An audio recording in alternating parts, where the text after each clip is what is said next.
Hi friends, Sunday என்ன சமையல் full video பார்க்கலாமா? அடுப்பு ஆன் பண்ணியாச்சு, பாத்திரத்தை வச்சாச்சு. ஃபஸ்ட்டு ரெசிபி செய்வோம். எண்ணெய் ஊற்றி இந்த ஸ்பைசி ஐட்டம்லாம் போட்டுடலாம். இது நல்லா வெடித்ததுக்கப்புறம் கருவேப்பிலை, பச்சை மிளகா, அப்புறம் சின்ன வெங்காயம் இடித்து வச்சுருக்கேன், அதை போட்டுக்கலாம். அதுக்கப்புறம் பெரிய வெங்காயம் ஒரு 2 வெங்காயம் அதையும் சேர்த்துக்கலாம். 2 வெங்காயம் சேர்த்தும் போது நல்லா குழம்பு டேஸ்ட்டாக இருக்கும். இது நம்ம மட்டன் குழம்பு தான் செய்கிறோம். இந்த வெங்காயம் நல்லா வதங்கணுங்க. சமையல் யார் செய்கிறதுன்னு பார்த்தீங்கன்னா எங்கள் வீட்டுக்காரர் தான். அவருக்கு பொதுவாக அந்த நான்வெஜ் சமைக்கிறதுனா ரொம்ப பிடிக்கும். அதனால் அவரே எப்பயும் செய்ய மாட்டார். இன்றைக்கி அவர் செய்கிறாரு. மற்ற நாளெலாம் நான் தான் செய்வேன். அதுக்கப்புறம் தக்காளி போட்டு நல்லா வதக்கிக்கலாம். இந்த தக்காளி, வெங்காயம், பச்சை மிளகாய் இது எல்லாமே நல்லா வேகணும். அதுக்கு உப்பு போட்டுக்கலாம். உப்பு போட்டு நல்லா மசிய வேகணுங்க. இந்த தக்காளி வெங்காயம் நல்லா வேகிறது தான் குழம்புக்கு இன்னும் டேஸ்ட்டை கொடுக்கும்.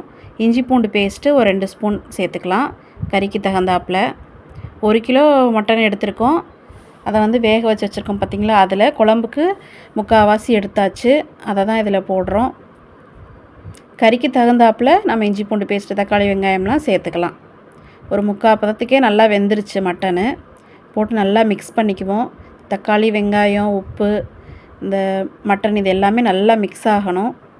உப்பு ஆல்ரெடி வேக வைக்கலையும் போட்டோம், இப்போயும் போட்டிருக்கோம். அதனால் பார்த்துக்கணும். ஃபைனலாக நல்லா வேகணும், அது நல்லா மிக்ஸ் ஆகணும். அதனால் நல்லா கலந்து விட்டுக்கலாம் மூடி வச்சு. அதுக்கப்புறம் பார்த்திங்கன்னா தூள்னு பார்த்திங்கன்னா மஞ்சத்தூள் ஒரு ஸ்பூன், குழம்பு மிளகாய்த்தூள் 2 ஸ்பூன்.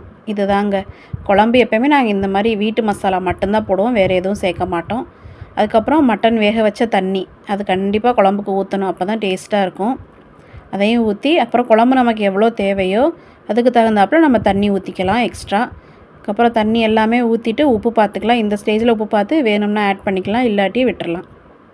சப்போஸ் உப்பு எச்சா போனாலும் உங்கள் வீட்டில் பொட்டேட்டோ இருந்துச்சுன்னா அதையும் எடுத்து போட்டுக்கலாம். உப்பு கொஞ்சம் ஈக்குவலாயிரும். அப்புறம் அந்த அடுப்பில் மாற்றியாச்சு, அது நல்லா கொதிச்சிட்ருக்கு. அதுக்கப்புறம் இன்னொரு ஐட்டம் செய்ய போகிறோம். 2 ரெசிபி செய்கிறோன்னு சொன்னோன்னு பார்த்தீங்களா. ஃபஸ்ட்டு குழம்பு, அப்புறம் இது என்னென்னு பார்த்தீங்கன்னா உங்களுக்கே தெரிஞ்சிருக்கும், குக்கரில் செய்கிறனால பிரியாணி தான் செய்ய போகிறோம்.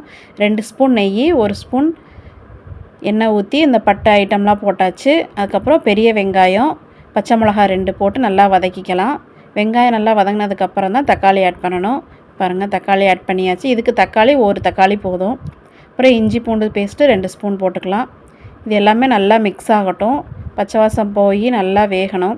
அதுக்கப்புறம் பார்த்திங்கன்னா நான் குழம்புக்கு தேங்காய் அரைச்சி ஊற்ற போகிறேன். அதுக்கு தான் தேங்காய், முந்திரி, பட்டை, கிராம்பு, சோம்பு இந்த மாதிரி எடுத்து வச்சுருக்கேன். இதையும் நல்லா அரைச்சி இந்த கொதிக்கிற குழம்புல ஊற்றி இதுவும் நல்லா கொதிக்கணும், கொதிக்க விட்டுறலாம். அதுக்கப்புறம் இங்கிட்டு பார்த்திங்கன்னா பிரியாணிக்கு மட்டன் போட போகிறோம். தனியாக மட்டன் எடுத்து வச்சுருந்த கறி பீஸாக அதையும் இதில் போட்டு நல்லா வேக வச்சுக்கலாம். இதுக்கு தூளுன்னு பார்த்திங்கன்னா பிரியாணி தூள் மட்டும்தான் போடுறோம். அது ஒரு 2 ஸ்பூன் அளவு போட்டுக்கலாம். அதுவே கரெக்டாக இருக்கும். ஏன்னா பாப்பாவுக்கும் கொடுக்கணும், அதனால் ரொம்ப காரம் சேர்க்காம தான் செய்வோம். உப்பு போட்டு நல்லா வதக்கிக்கலாம். அதுக்கப்புறம் கொத்தமல்லி, புதினா நல்லா க்ளீன் பண்ணி வச்சுருக்கேன், அதையும் போட்டுக்கலாம். அதுக்கப்புறம் ஒரு 1/2 பாக்கெட் தயிர், அதையும் போட்டு நல்லா வதக்கிக்கலாம். நல்லா வெந்துருச்சு. அதுக்கப்புறம் நாங்கள் பிரியாணிக்குன்னு ஸ்பெஷலாக எதுவும் அரிசி எடுக்கலை, வீட்டில் இருக்க அரிசியே தான். அந்த அரிசிக்கு தகுந்தாப்பில் தண்ணி ஊற்றி கொதிக்க வச்சிடலாம். இங்கிட்டு பார்த்திங்கன்னா குழம்பு ரெடி ஆயிடுச்சு. ஃபைனலாக மல்லித்தலை, கருவேப்பிலை போட்டு மூடி வச்சிடலாங்க, அவ்வளோதான். அதுக்கப்புறம் இந்த சைடும் பார்த்திங்கன்னா தண்ணி கொதிச்சிருச்சு. அதுக்கப்புறம் கழுவி வச்சுருக்க அரிசியே போட்டுக்கலாம். போட்டு மூடி வச்சோம்னா அவ்வளோதாங்க, பிரியாணி ரெடி ஆயிரும். ஒரு 8 விசில் விட்டால் போதும். எங்களோட அரிசிக்கு 8 விசில் விடணும், அதனால் வச்சு மூடி வச்சிடலாம். இது மூடி வச்சு விசில் வந்ததுக்கப்புறம் பிரியாணி ரெடிங்க, அவ்வளோதான். எல்லாமே ரெடி பண்ணியாச்சு. அப்புறம் ஒன்று பார்த்திங்கன்னா பிரியாணி செஞ்சால் கண்டிப்பாக இது இல்லாமல் இருக்காது. அதனால் வெங்காயம், வெள்ளரிக்காய் போட்டு தயிர் வெங்காயம் பண்ணிட்டேன், அவ்வளோதாங்க. எல்லா டிஷ்ஷுமே ரெடி ஆயிடுச்சு. பிரியாணி, மட்டன் பிரியாணி கொஞ்சம் வச்சுக்கலாம். அதுக்கப்புறம் தயிர் பச்சடி பண்ணது அதையும் கொஞ்சம் வச்சுக்கலாம். அதுக்கப்புறம் மட்டன் குழம்பு, கறியெல்லாம் போட்டு அதையும் வச்சுக்கலாம். இது தாங்க இன்றைக்கி நம்ம வீட்டில் சண்டே சமையல். மட்டன் மேக்ஸிமம் மந்த்லி ஒன்ஸ் தான் எடுப்போம். இன்றைக்கி எடுத்திருக்கோம். எல்லாத்தையும் வச்சு மட்டன் பீஸு, பிரியாணி, இந்த தயிர் பச்சடி எல்லாத்தையும் வச்சு அப்படியே ஒன்றா சாப்பிட்டா தாங்க அதோடய டேஸ்ட்டு சூப்பராக இருக்கும். வீடியோ பிடிச்சிருந்தா லைக் பண்ணுங்கள், மறக்காமல் நம்ம சேனலை சப்ஸ்கிரைப் பண்ணுங்கள். தேங்க்யூ.